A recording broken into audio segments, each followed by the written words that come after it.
Cristiano Ronaldo is the perfect footballer. He's a natural leader on the field with his inspiring runs, powerful strikes and uncanny ability to find the back of the net.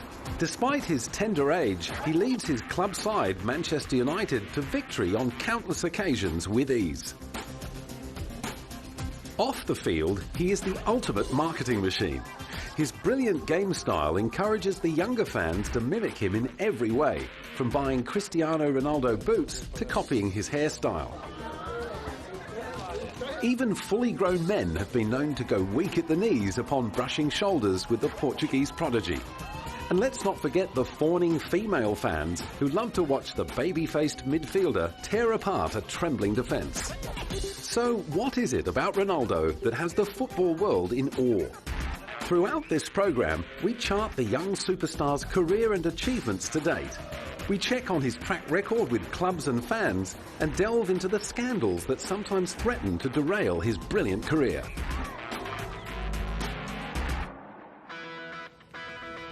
Born on February the 5th, 1985 in Madeira, Portugal, the young football prodigy started showing glimpses of his raw talent at just 3 years of age. His passion and natural talent for the game were obvious, and at 12, Ronaldo went on a 3-day trial with Sporting Lisbon, who signed him for an undisclosed sum. At 16, Ronaldo started to blossom. His form in the UEFA Under-17 Championship drew him to the attention of the wider football world. In the summer of 2003, he caught the eye of Sir Alex Ferguson when Sporting beat Manchester United 3-1 in the inauguration of the Alvalade 21 Stadium in Lisbon. Demonstrating his ability to play on both wings, his performance in the match impressed the Manchester United players, who urged their manager to sign Ronaldo. By mid-August, Ronaldo had joined the English Premier League powerhouse for a transfer fee of €22.2 million. In a week that kept on improving for the boy who was named after Ronald Reagan, he made his international debut with Portugal on August the 20th, 2003 with a 1-0 win over Kazakhstan.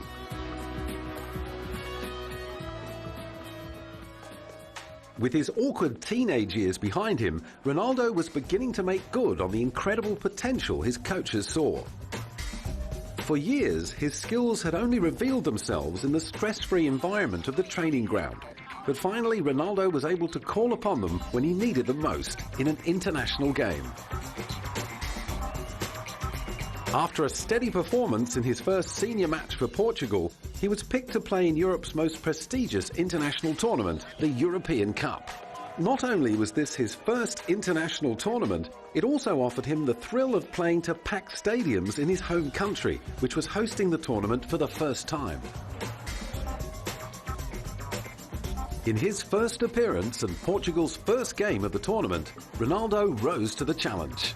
When he got the better of the Greek defence to score a sizzling goal, the home crowd erupted, and despite eventually going down 2-1, Portugal had gained a young superstar with the confidence to play on the big stage, and Ronaldo had learned how to score in high-pressure situations, a lesson he has never forgotten. For the remainder of the tournament, he continued to impress. His confidence was on the rise, and he proved that he belonged. In Portugal's semi-final clash with the Netherlands, Ronaldo was able to step up and embrace the big occasion. Like a seasoned veteran, he scored his second goal of Euro 04 and helped set up a 2-1 win over the highly fancied Dutch team. Despite losing the final to the lesser-favoured Greece, Ronaldo had done more than enough to silence his critics. Still only 18 years of age, his career was well and truly on track. The difficult times at Sporting Lisbon were now a distant memory, and no doubt the boys that once teased him for his accent were now chanting his name and proudly boasting about their early associations. Ronaldo's international career went from strength to strength. After representing Portugal in the 2004 Summer Olympics, he went on to score a massive 7 goals in the World Cup qualifiers, the second highest in the European zone. In 2006, he faced the biggest challenge of his international career. The FIFA World Cup brought with it huge expectations for the first-timer.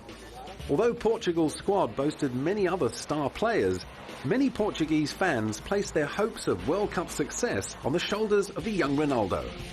Listed alongside other young superstars like Wayne Rooney and Lucas Podolski, Cristiano was tipped to win the Gillette Best Young Player Award. With the weight of so much expectation bearing down upon him, lesser players would have cracked, but Ronaldo seemed to thrive on the stress, and in Portugal's second group match against Iran, he scored his first World Cup goal from a penalty. In the round of 16, he was injured from a high tackle by Dutchman Khalid Boulahrouz. It was the end of his game, and many believed he would miss the remainder of the tournament. However, the young prodigy proved he was tough as well as talented by returning for Portugal's quarter-final clash with England. It was clear from the outset that Ronaldo was out to impress his Manchester United teammates. He seemed focused, and despite his injury, he looked likely to tear apart the English defence at any moment. After an entertaining first half with both sides missing opportunities, the game suddenly took a turn for the worse when Wayne Rooney was sent off for stamping on Ricardo Carvalho in the 62nd minute. Although not involved in the incident, there was much speculation among the British tabloids that Ronaldo had contributed to Rooney's red card by his constant and aggressive complaints to referee Horacio Elizondo. Adding fuel to the fire, television replays showed Ronaldo winking to the Portuguese bench after Rooney's dismissal. Many English fans strongly believe that Rooney's absence from the remainder of the match was a major factor in their early elimination from the 2006 World Cup. Eager to find a scapegoat, it was Ronaldo who bore the brunt of the English fans' frustration at yet another disappointing World Cup campaign. To fan the flames, The Sun published a picture of a dartboard with Ronaldo as the bullseye, which harked back to a similar image of David Beckham that appeared in a Daily Mirror in the wake of the 1998 World Cup.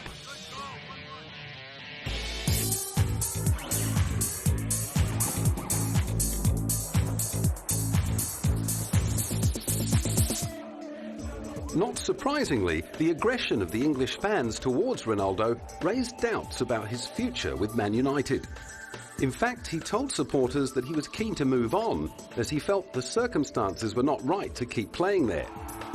To make matters worse, in Portugal's semi-final clash against France, Ronaldo was booed and harassed by French fans who had jumped on the England bandwagon.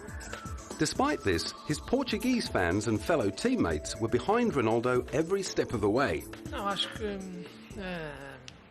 tem que haver sempre algum bode expiatório. His Portuguese teammate Ricardo spoke to the press about Ronaldo's controversial World Cup incident and commented that people always look for a scapegoat. O árbitro viu e porque os árbitros estão atentos a quem tem por vezes. However, he didn't believe it was right to blame the referee. It was a clear red card, and that's how he saw it. Maldade, mas se calhar de algum excesso de violência. E o árbitro viu aquilo que se passou e expulsou. With his mind made up, it took some persuasive words from Sir Alex Ferguson and Man United assistant manager Carlos Queiroz, as well as a heartfelt plea from Wayne Rooney to keep Cristiano Ronaldo from deserting the Red Devils. That, however, wasn't to be the end of the incident. Just to twist the knife a little deeper, England fans mounted an email campaign against Ronaldo, and despite playing brilliantly throughout the tournament, he failed to win the FIFA Best Young Player Award. Ultimately, it was Lucas Podolski who took out the honours, and although no one disputes that the German had a fantastic tournament, even Podolski had to admit he wouldn't have won the award if it had not been for the controversy over Wayne Rooney's red card. Losing such a prestigious honour over an incident where there was little to no evidence to support the claims of either party may have seemed a high price to pay. However, Ronaldo was no doubt consoled and comforted by the more experienced players around him, such as his hero, former World Player of the Year and Portuguese teammate Luis Figo. Figo, who is now coming towards the end of his football career, is the perfect role model or mentor for the young Ronaldo. Playing a similar game off the right wing, his inspiring contribution to the game has seldom been marred by controversy. Often compared to the great Eusebio, Figo is renowned for being a gentleman both on and off the field, and his career path provides a shining example for younger players like Ronaldo to follow. Adored by the young and the elderly alike, Figo got his break at Sporting Club de Portugal at the age of 17. At 18, he played his first game for the national side. However, unlike the freakishly talented Ronaldo, Figo didn't hit the big time until his mid-20s when he joined FC Barcelona in 1995. After a dazzling performance in Euro '96, he suddenly went from a gifted player with great potential to one of the best playmakers in the world. His time at Barcelona saw him win the respect of many fans, teammates and opposing players with his work ethic, calm demeanour and humble nature. Whilst with Barcelona, Figo won a UEFA Cup Winners' Cup in 1996-97 and back-to-back Primera Division titles. He went on to appear 172 times for the Blaugrana, scoring a total of 30 goals. Figo's fabulous run at Camp Nou also won him the admiration of the industry's top movers and shakers. One of his biggest fans was Sir Alex Ferguson, who was allegedly tempted to bring him across to Manchester United before Euro 2000 in a swap deal with David Beckham. However, Sir Alex wasn't the only manager who had designs on Figo.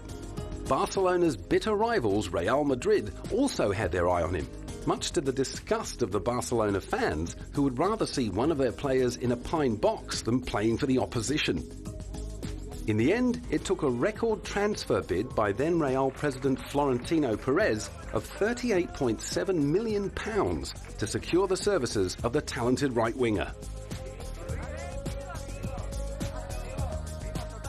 While both clubs were happy with the move, the Barcelona fans were far from overjoyed to see their number one player, the heart and soul of their club, make a pact with the devil Perez. In fact, when he returned to Camp Nou in the white strip of Real Madrid, a study by a television station found that the decibels generated by the crowd's whistles and jeers were louder than an aeroplane taking off. All these distractions failed to put Figo off his game.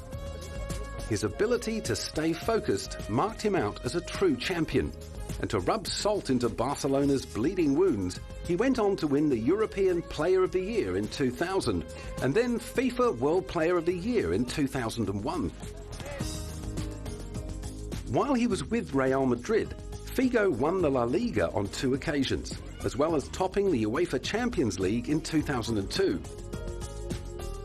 Currently playing for Inter Milan, the inspiring footballer continues to impress, even in his twilight years. Although he hasn't won any international titles, Figo wore his national colours with pride and captained his side to an impressive 4th in the 2006 FIFA World Cup, his last international tournament. More recently, it could be argued that Figo's cool head and priceless experience were costly omissions in Portugal's campaign to win Euro 2008. The younger Ronaldo went into the tournament with a huge cloud over his head.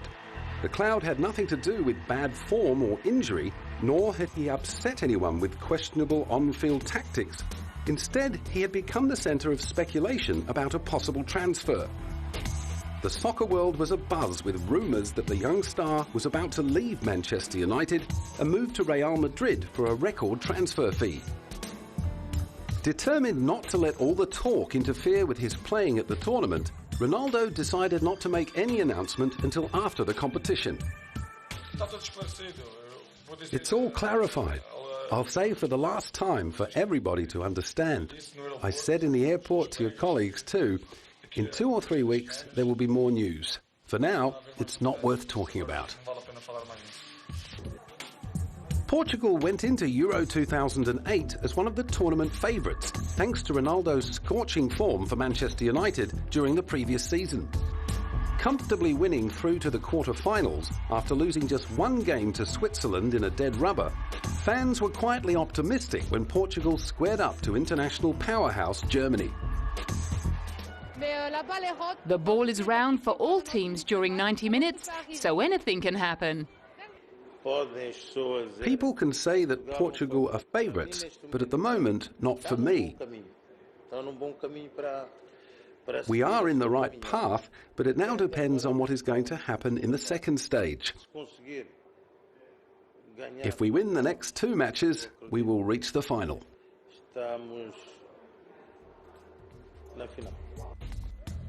Despite trying to ignore the mounting pressure from the media regarding his possible transfer, Ronaldo never quite got on top of his game, finding the back of the net only once throughout the tournament.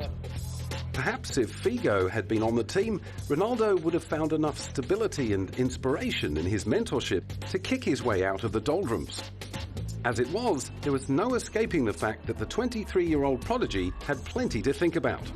No doubt he was spending lots of time reflecting on how much his life had changed in the 5 years since he signed with Manchester United.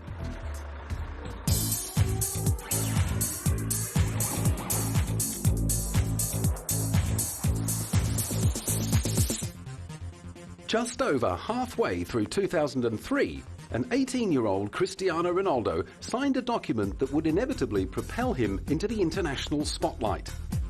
With one swift movement of his pen, he went from playing for one of the best teams in his home country to become a star player for one of the most celebrated club sides in the world. His transfer fee of €22 million, or approximately £12 million, is a figure normally associated with the signing of a top-flight footballer who has already established themselves on the world scene.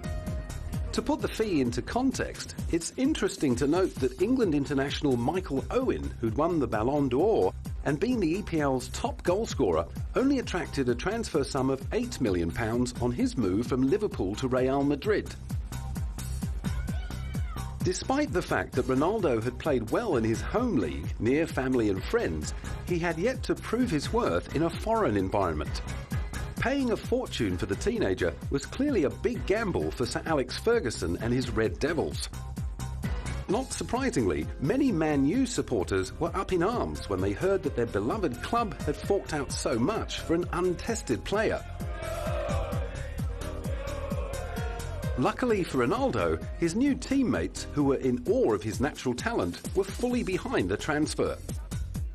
With the hype surrounding Cristiano increasing and other big clubs starting to sniff around the youngster, Sir Alex swooped and clinched the deal.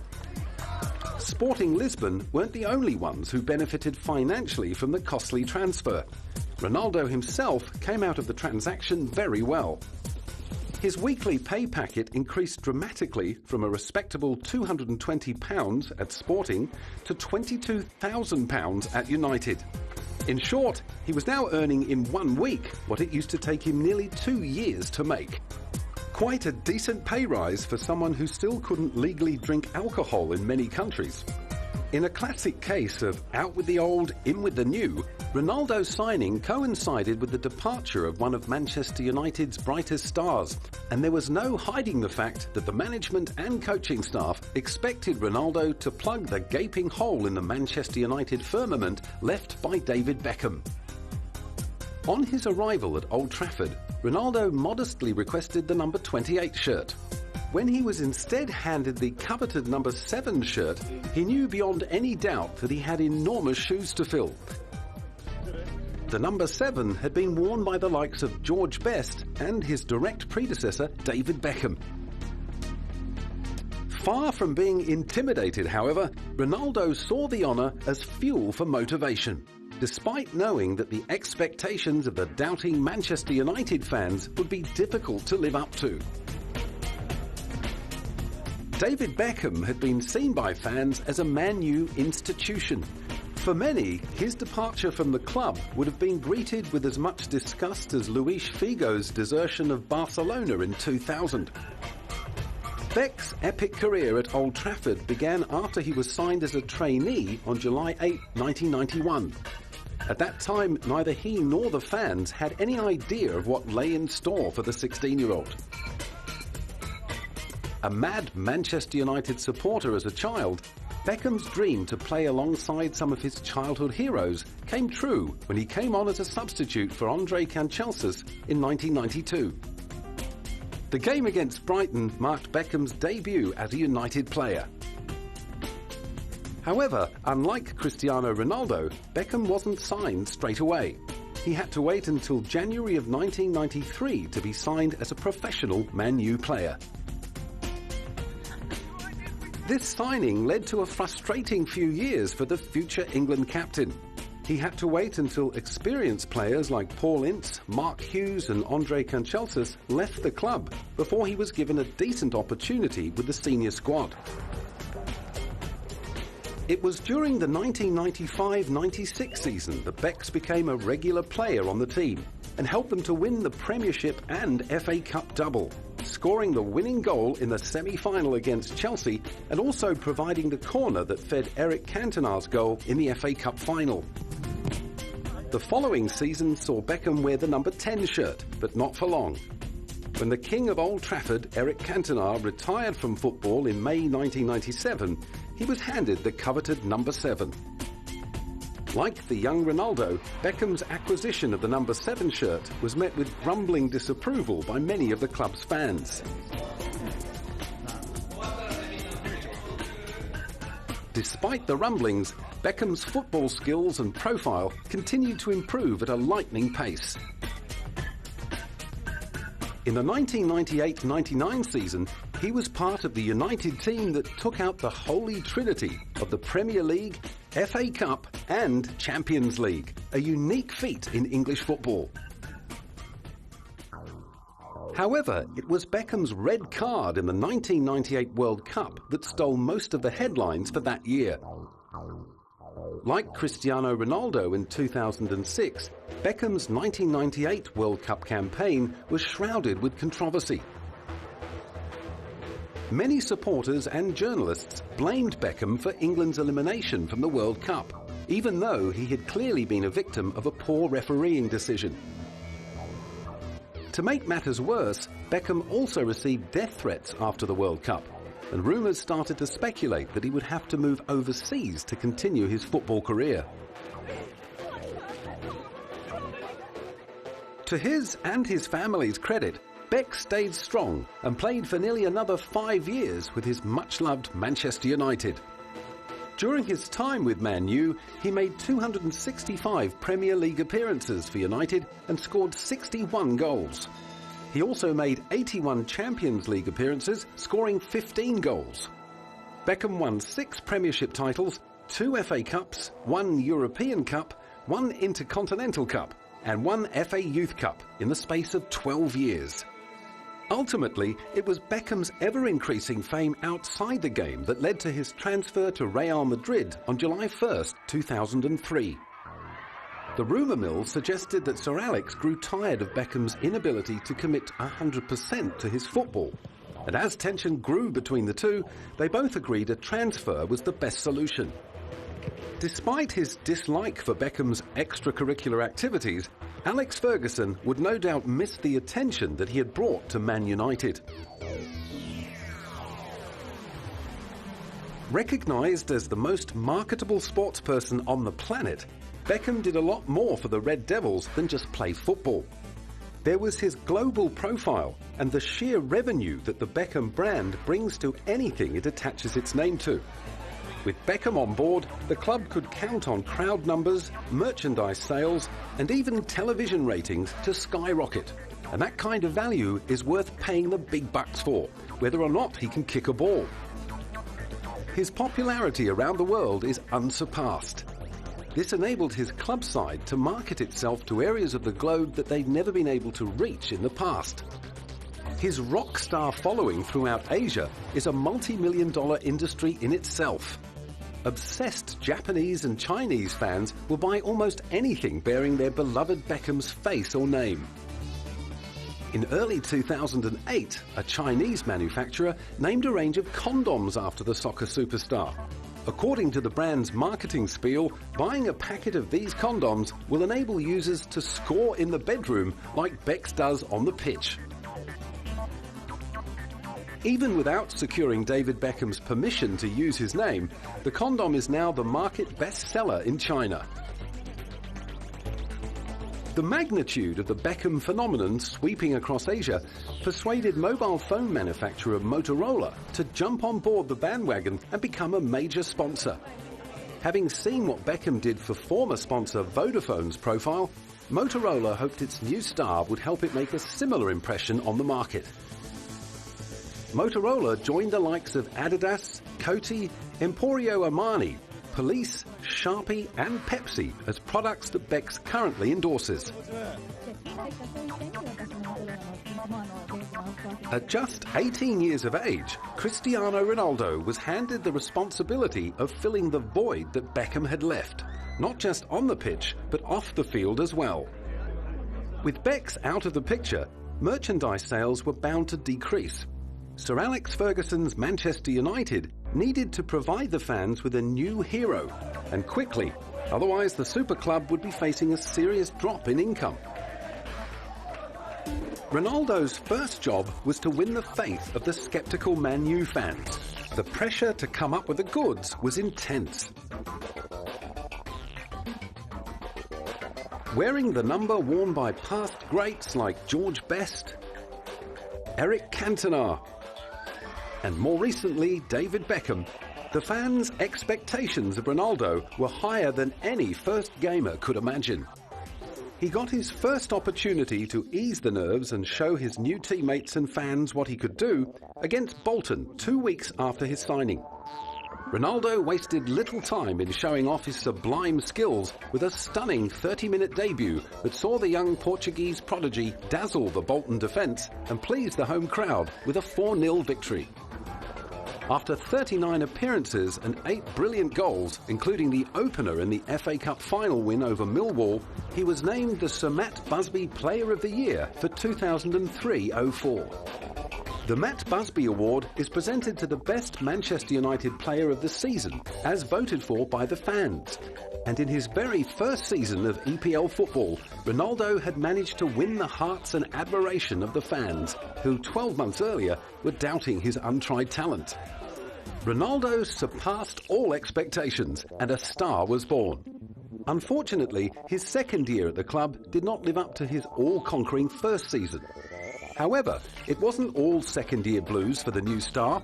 Timely late-season form saw him end the season with 9 goals in 50 appearances, a respectable return for a midfielder. In 2005-06, Ronnie again reserved his best form for the latter half of the season. However, it was during this season that he tested his ties with his new club and teammates. In true number 7 form and following in the footsteps of George, Eric and David, Ronaldo was faced with a scandal that saw many of his fans quickly turn against him. The incident with teammate Wayne Rooney in the 2006 World Cup left Ronaldo feeling alone and possibly homesick for the first time since arriving at Manchester United. His first 2 seasons had been a dream, the perfect start for a new player. The World Cup debacle ended that fairy tale, and his dream quickly turned into a nightmare. Ronaldo was left with a big decision to make. Should he stay and face the fans who had been taunting and abusing him over the incident, or should he leave England and play for another club? His World Cup form had aroused the interest of many big European clubs, who saw the potential of the best young player in the world to lead their side for years to come. However, whether he was swayed by the implorings of the coaching staff, Wayne Rooney's heartfelt apology, or the mystic power of the number 7, Ronaldo opted to face his fears and play on at Old Trafford. His bravery was rewarded when, upon returning to his home ground, Manchester United fans chanted, "There's only one Ronaldo," during a 5-1 win over Fulham. In the wake of the World Cup incident, Ronaldo seemed to change up a gear and add an extra dimension to his already impressive game. Only months after returning, he received back-to-back Barclays Player of the Month honours, becoming only the 3rd player in the Premier League history to do so, after Dennis Bergkamp in 1997 and Robbie Fowler in 1996. In that same amazingly eventful year, Ronnie scored his 50th career goal for Manchester United against local rivals Manchester City, as United claimed their first Premier League title in 4 years. United's title success was ultimately a team effort, but one player was central to almost every major victory. The title campaign began with the devastating 5-1 win over Fulham, with Ronaldo and Rooney running the show and very publicly dismissing claims that the two were at odds. Dazzling wing play was backed with regular assists and crucial goals, including 7 in 5 games over Christmas. Ronaldo had taken the next step. Not only was his brilliant season duly noted by his fans and the club, his performances on field won him the recognition of football followers all over the world. In that single year, he claimed 8 awards, including the Professional Footballers Association Player of the Year, Young Player of the Year, and Fans Player of the Year, as well as the Barclays Player of the Season.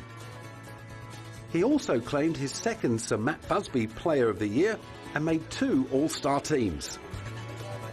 In response to his blistering form and the persistent transfer rumours, Manchester United management were keen to re-sign Ronaldo for a contract extension. Although it was alleged that Man U offered Ronnie an unprecedented £54 million 5-year deal, Ronaldo finally signed a 5-year £120,000 per week extension with United on April 13, making him the highest paid player in team history. After a season that had surpassed all expectations, could Ronaldo match, let alone better, such form? At 21, Ronaldo was now full of confidence. His quick speed, gravity-defying ball control and explosive strikes mesmerised, penetrated and embarrassed opposing defenders on countless occasions. The 2006-07 season was just a warm-up for Ronaldo. In 2007-08, he wanted to make a statement, not only to EPL players, but all players around the world. Ronaldo was on a mission to claim the title as the #1 footballer on the planet, and believed that he could lead Man U through yet another winning season. I'm very confident. I think the team now is more stronger, and we have a great chance to win not just the Premier League but Champions League as well. Okay? Cheers. A trip home mid-season to play at his old club seemed to spur him on even more. He was keen to impress his old teammates, and winning was on his mind.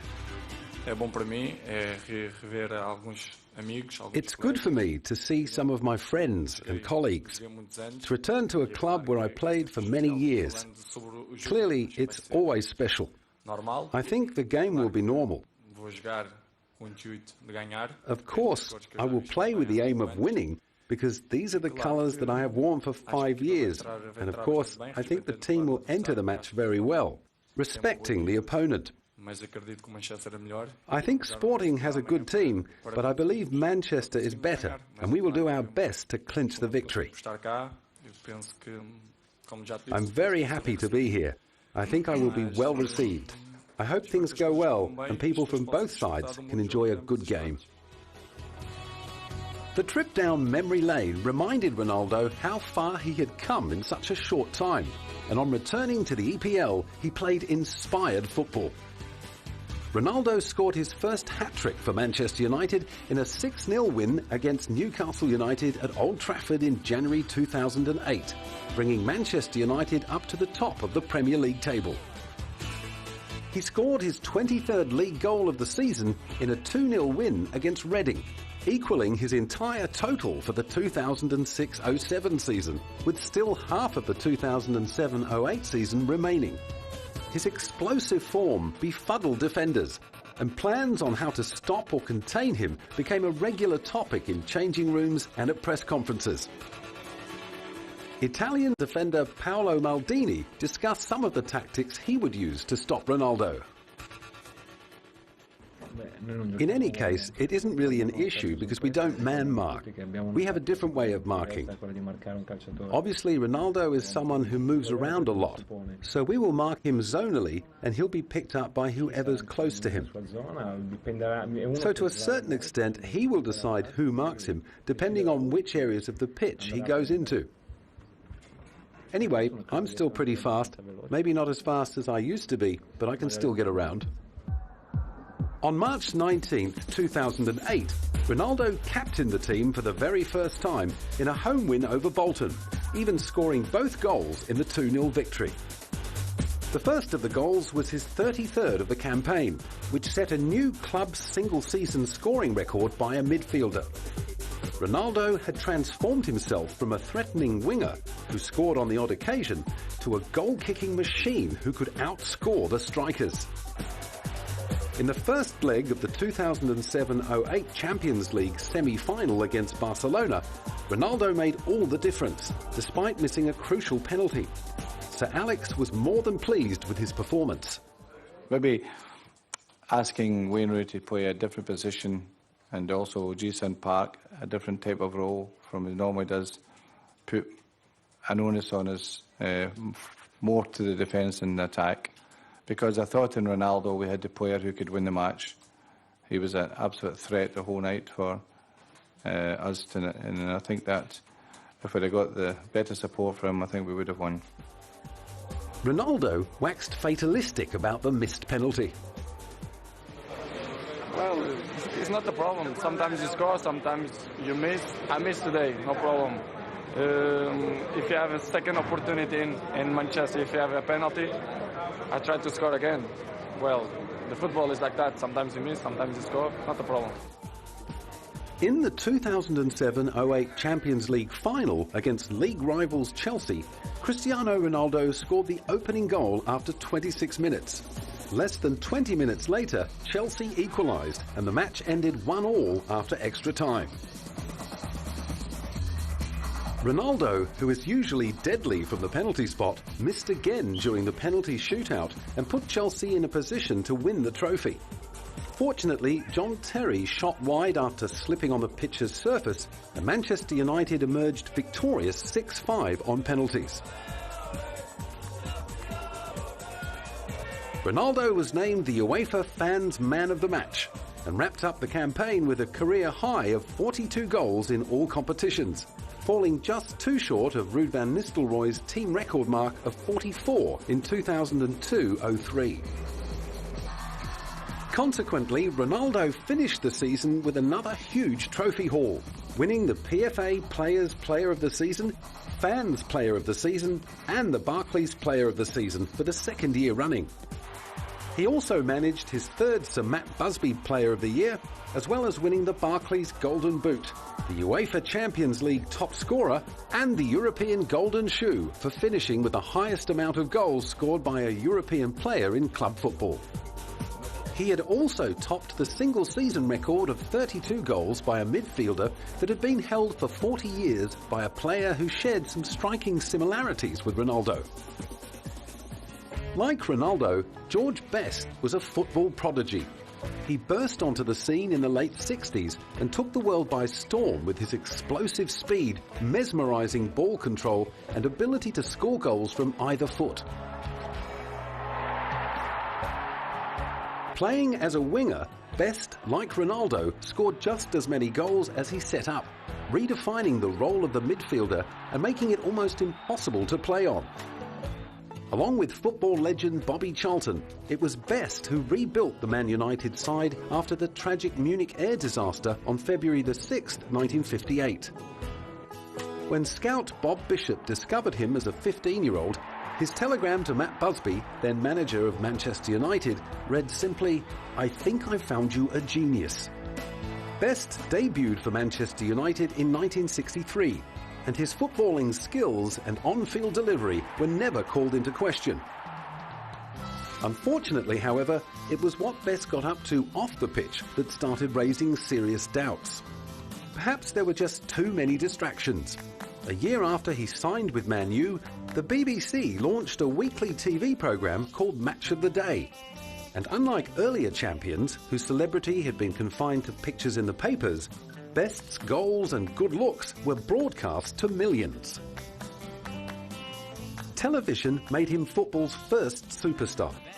He was sought after for everything from appearances on Top of the Pops to this charity match against a team of models. Best became known for playing as hard off the pitch as he did on. His partying ways hit the headlines and he lapped up the attention. Despite his rock star celebrity, he continued to play well on the pitch. Well, at least at first. In the 1967-68 season, Best helped his club side win the European Cup at Wembley Stadium, scoring in their 4-1 demolition of Benfica. Best was also named the 1968 European Footballer of the Year at just 22 years of age. Demonstrating the same sort of prodigious talent that Ronaldo shows today, Best had the world at his feet, and his career could have gone through the roof. Unfortunately, it was all downhill from then on. The steady decline of his interest in football coincided with his increasing commitment to partying, and before he knew it, he was no longer the best. At 26, just 4 years after that famous night at Wembley, he decided to leave Manchester United. Although he tried to make comebacks, George Best's serious playing years were behind him. After battling with alcoholism most of his life, he sadly lost his battle in 2005. He died aged 59.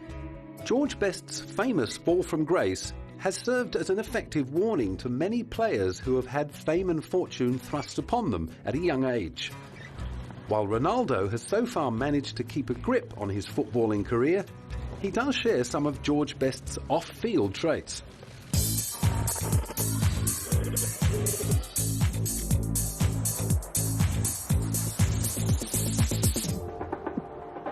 His career is still in its early stages, but already Ronaldo has been at the centre of plenty of controversy, both on and off the field.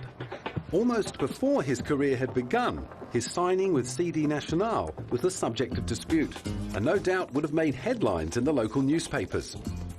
With two clubs eager to sign Ronaldo, who was only 11 at the time, the larger club, Maritimo, missed an important meeting with Ronnie's manager and consequently lost their opportunity to sign him. To this day, Maritimo must look back on their missed opportunity with a sick feeling in their stomachs. Ronaldo went on to make international headlines when he crossed boots with fellow teammate Wayne Rooney at the 2006 FIFA World Cup. This public display of disagreement created not only trouble for Ronaldo back in England, it also kick-started rumbles that the right-winger would leave Man United. Although the rumours were squashed by management and Ronaldo's return to Old Trafford, the whisperings about a potential transfer have never gone away. Most recently, the speculation has centred around a possible move to Real Madrid, following in the footsteps of former Man U number 7 David Beckham. Enormous transfer figures have been thrown around by the members of the media, who've made the reasonable assumption that Real would need to part with a record sum of cash to secure the services of the world's best attacking midfielder. Real, now in redevelopment in the wake of the Galacticos days of the early to mid-2000s, are in desperate need of a marquee player with the skills and pulling power of a Cristiano Ronaldo, having lost 3 talented midfielders in quick succession to other clubs and retirement. Although the departure of David Beckham would have been sorely felt at the merchandise stands, it is Luis Figo and Zinedine Zidane who have left the largest holes in the super club's starting lineup. Zidane, who retired just before the 2006 World Cup, was winner of the FIFA World Player of the Year award on 3 occasions. He had become the heart and soul of Real Madrid, and it was his playmaking that had set up the majority of goals during his 5-year tenure with the club. If there were one player who could hope to fill the shoes of the formidable Zidane, it would surely be Cristiano Ronaldo. While Zidane believes that Real would have no trouble in coming up with the money to buy Ronaldo, he says that the decision on where he plays football will ultimately fall to Ronaldo himself. I think he's had a superb season. He won the Championship and the Champions League. I think he stopped at the quarter-finals of Euro 2008 because facing him was a great German team who caused them a lot of problems. It doesn't take anything away from the success that he's had all year. I think he's not far away from winning the Ballon d'Or, and it would be deserved. As for his transfer to Real Madrid, Real would not be frightened of paying a large sum of money because every time in the past when they have wanted a player, they have managed to bring him to Madrid. Obviously, it will be up to the player.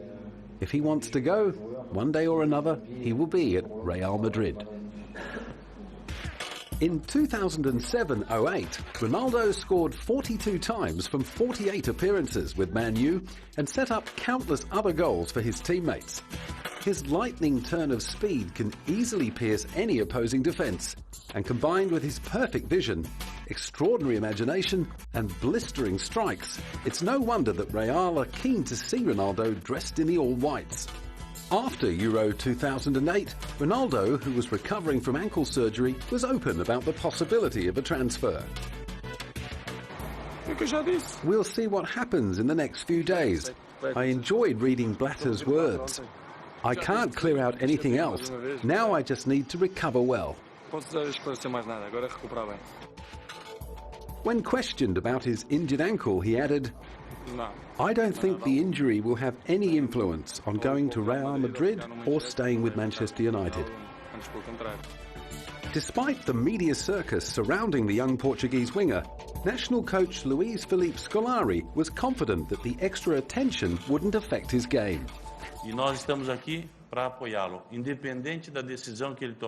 We are here to support him, no matter what he will decide in the future. He will always be with us. He will always be one of us. With his quality on the pitch and his behaviour off the pitch, you can rest assured Ronaldo will do a great tournament. He doesn't have any personal problems, especially regarding club transfers, to keep him awake at night. Manchester United, who have already lost a few players to Spanish clubs, need to stay on top of their game if they hope to hold on to their #1 star.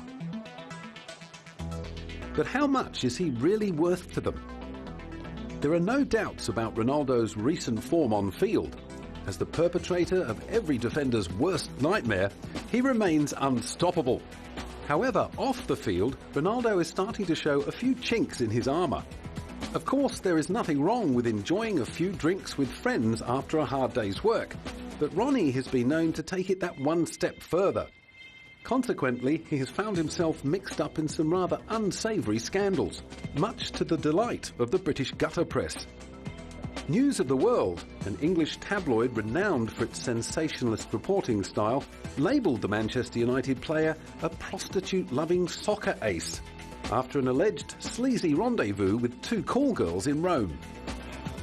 Since being cleared of rape in 2005, the Portuguese winger has consistently found himself in sticky situations off the field. After a win against EPL side Aston Villa in late April of 2008, Ronaldo found himself in hot water again after flying to Rome for a night out.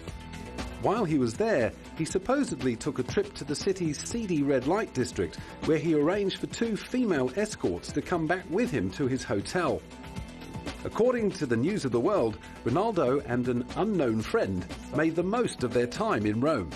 They began their big night out at the notorious Diva Futura Channel Club, where they allegedly indulged in several £120 bottles of champagne, £16 beers, as well as the odd private lap dance.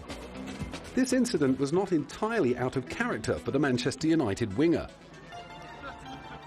Just 4 months earlier, Ronaldo had been linked to a wild party where 5 prostitutes were hired to entertain him and his Portuguese teammate Nani and Brazilian colleague Anderson. The women involved were keen to sell their story to the English tabloids after their unforgettable night with 3 young soccer superstars. The most recent scandal was not only met with disapproval by his girlfriend, It also raised the hackles of manager Alex Ferguson, whose beloved Man U pride themselves on being a family-orientated club with morals. Not surprisingly, speculation about Ronaldo's potential transfer to Spanish super club Real Madrid gathered renewed momentum in the wake of this latest scandal.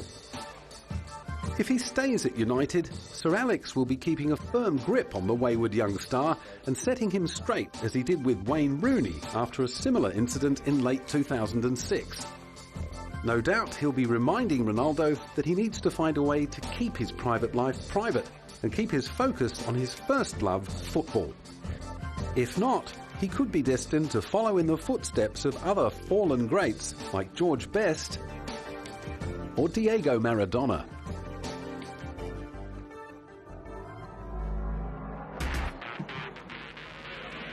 With his whole career in front of him, the future looks bright for Cristiano Ronaldo. Still in his mid-20s, he is yet to reach the pinnacle of his footballing potential. There is no doubt in anyone's mind that he has the makings of a soccer legend. However, the decisions he makes now will be crucial in determining just how great a player he will ultimately become. A transfer to another club is likely, as very few players play out their whole career at the one club, and a change of scenery often injects a timely shot of adrenaline into a stagnating career. Already breaking records in the EPL and Europe, the first and most important decision Ronaldo needs to make is what he wants from the game. If he is happy with being labelled a great player while still being able to enjoy the off-field perks of his superstar status, then he may take a similar path to the likes of Best and Maradona. But if he truly wants to be the best, he will need to look to more positive role models for inspiration. If he follows in the footsteps of Luis Figo or Zinedine Zidane, there are no limits to what Ronaldo could achieve. In the eyes of some of the game's most knowledgeable insiders, he is already well on his way to becoming one of the greatest footballers of all time.